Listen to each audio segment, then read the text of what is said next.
Greetings, my dear viewer. You're on the channel The Price of Cheating. The channel is for those who appreciate traditional family values and condemn adultery. So be sure to subscribe to the channel. Let's get started. In the sunlit enclosure of the conservatory, Michael stood frozen, his eyes locked on Rebecca, his wife of 40 years. The warmth flooding the glass-walled space sharply contrasted the cold unease between them. Michael, I've decided to accept David's invitation to stay with him tonight. I hope you can understand, Rebecca said, her voice steady but resolute. Michael's response dripped with venomous sarcasm. So, you're actually going to spend the night with your lover? Rebecca, well-versed in handling his temper, maintained her calm. David isn't my lover, Michael. He's someone I share a deep connection with. We have mutual interests, and I cherish his company. I don't know where this will lead, but walking away from him now feels wrong. I'm asking you to see it for what it truly is. Her voice softened as she added, This doesn't change the fact that I care deeply for you, but David has become a significant presence in my life. Michael's expression twisted in disgust. I can just imagine what Louise would say about you turning me into a pitiful cuckold, he spat. Rebecca's composure wavered, and she stomped her foot, her frustration surfacing. You are not a cuckold, she snapped, her voice sharp with indignation. Michael shot back, his tone cutting. Isn't that exactly what I am? A cuckold is a man whose wife takes other lovers, and that's what you've made me. Rebecca steadied herself, her tone softening again. That's not true, Michael. I don't have lovers, at least not in the way you're imagining. There's only David. And as for Louise, it's unfair to bring her into this. I was there for her when she needed support, just as she would have been for you had I left. Michael's expression hardened with disbelief. I'm sure Louise would have leapt at the chance to be the other woman for me, he said dryly.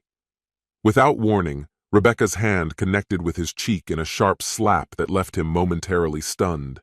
He staggered back, his voice dropping to a steady but firm tone. Violence won't solve this. Her lips quivered, the hint of an apology lingering unspoken. Instead, she answered with defiance. I'm not some immoral woman. Yes, I'm going to be with David, perhaps even share a bed with him, but whatever happens doesn't erase the life we've built together. Her words carried a playful irony, masking the tension beneath. Michael said nothing, recognizing the futility of further argument. His thoughts spiraled, haunted by the notion that Rebecca might experience emotions with David she had never shared with him. The word harlot danced unspoken in his mind. Rebecca's voice broke through his brooding. Please, take your medicine while I'm gone. Will you promise me that? Michael's voice was laced with disbelief. Why would you care if I do? Wouldn't my death make things simpler for you and David? Rebecca shook her head firmly. No, Michael, that's not what I want. I care for you deeply and don't want to see you unwell. You need your medication for your heart, your blood pressure. We're not young anymore. You're 71 and I'm 67. We both need to look after ourselves. She leaned in and kissed his cheek gently, a farewell imbued with bittersweet affection. Moments later, the purr of her sports car's engine signaled her departure, and she disappeared into the night, heading toward David's house 60 miles away. Though not far by many standards, the distance marked a significant boundary between them. As Rebecca navigated the winding roads, memories from 16 years earlier surfaced. She recalled the tragic accident that claimed her sister Louise's life, a workplace mishap that left David, her husband, a young widower.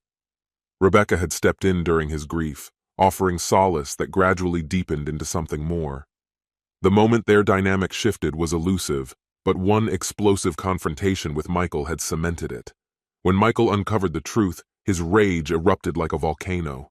The argument was raw and fierce, accusations and heartbreak flying unchecked. It ended abruptly when Michael collapsed, clutching his chest. That terrifying moment revealed the heart condition that would shape their lives going forward.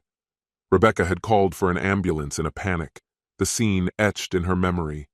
David standing in his underwear, Michael writhing on the floor, and herself caught in the storm. The paramedics arrived swiftly, their calm professionalism a stark contrast to the chaos. Michael was stabilized and rushed to the hospital, where a life-saving stent was inserted.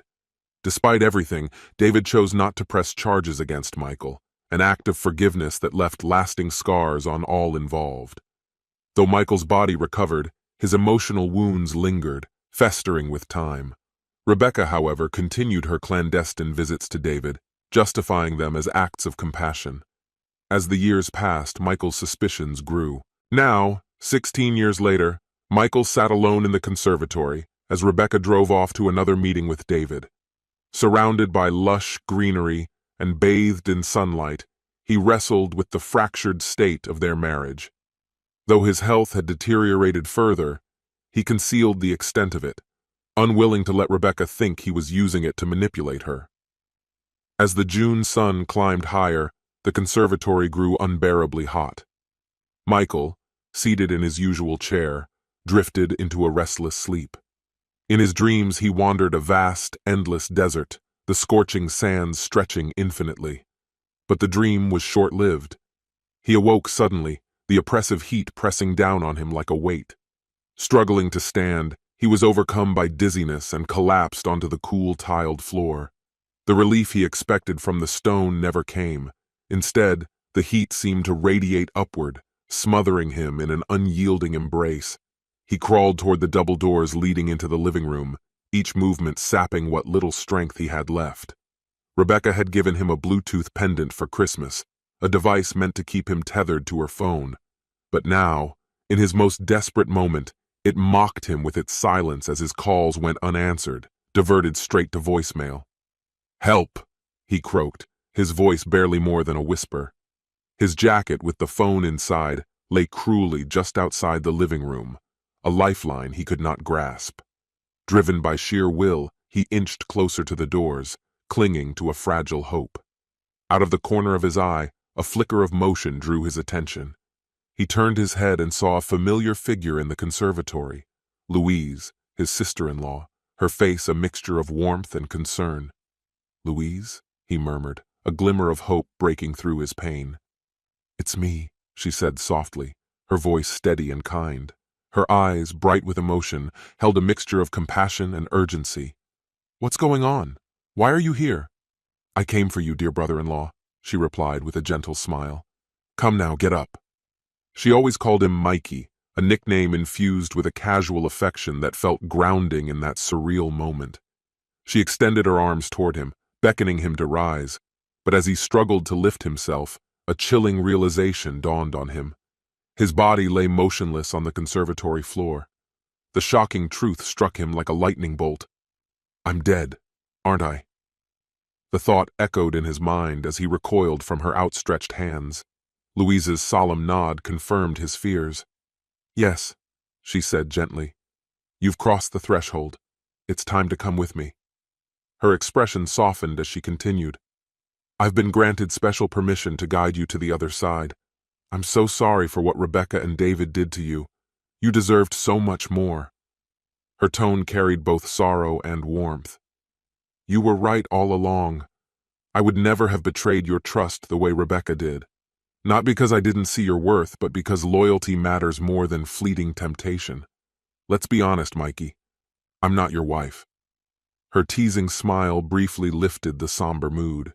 Taking his hand, she led him away, toward a realm far removed from earthly anguish, a place of serenity and wonder. Meanwhile, back on Earth, Rebecca was driving home 2 days later, a gnawing unease tightening her chest. Guilt and regret churned in her mind, driving her to consider ways to repair the damage she'd caused. The affair with David had shattered Michael, and the weight of her actions pressed heavily on her. "How can I fix this?" she wondered. She ran through scenarios, cooking his favorite meal, preparing a relaxing bath, dedicating an entire day to his happiness. Her pulse quickened at the thought of making amends. But was it too late to bridge the chasm between them? The memory of the slap she'd delivered lingered, a sharp reminder of her cruelty. She'd heard stories of women leaving abusive partners without hesitation, yet Michael had stayed, enduring her betrayals. A part of her clung to the hope that he'd forgive her. But wasn't it time to confront the double standard she'd created? As she approached the house, an ominous thought struck her. She'd left her phone off. Turning it on, her heart sank at the sight of a message from Michael. "Please help me." Panic surged and she floored the gas pedal, desperation mixing with guilt in her veins. When she arrived, his car was parked outside, and a fresh wave of dread washed over her. She burst through the front door, calling his name, her voice trembling. The living room was eerily quiet. Her eyes drifted to the conservatory doors, and what she saw beyond them made her blood run cold. Michael's lifeless body lay sprawled on the cold tiles, his arms stretched toward the door as if reaching for salvation. The sight stole the breath from her lungs. 3 days of heat and confinement had left his body grotesquely altered, a grim testament to his final struggle. Her shaking hands fumbled for her phone as she dialed emergency services. When responders arrived, their professional detachment contrasted starkly with the horror of the scene. One offered her the contact of a discreet cleanup service. "They're excellent," he said. "Mention Ron from the coroner's office and ask for Andy. They'll handle everything." Rebecca closed the conservatory doors, retreating to the kitchen with a bottle of gin in hand. Her fingers trembled as she dialed David's number. He answered cautiously. "Hello?" "David, it's Rebecca," she began, her voice shaking. "Michael, he's gone. He had a heart attack."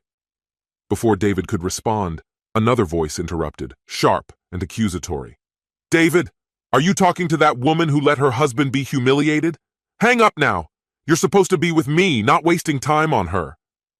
Rebecca's temper flared. "David," she snapped, "I thought we had something real. I almost left Michael for you. How naive I was to believe I meant more than just another conquest. And tell that screeching harpy to mind her own business." Without waiting for a reply, she ended the call and blocked his number. It felt like a hollow victory. "I'm sorry, Michael," she whispered, tears streaming down her face.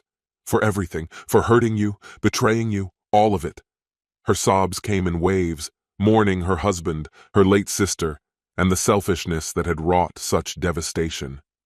In the end, she realized, it was her own choices that had led to this chaos. Now, all that remained was the wreckage of a life she could never piece back together. This concludes the story. If you like it, then put your powerful like and subscribe to the channel.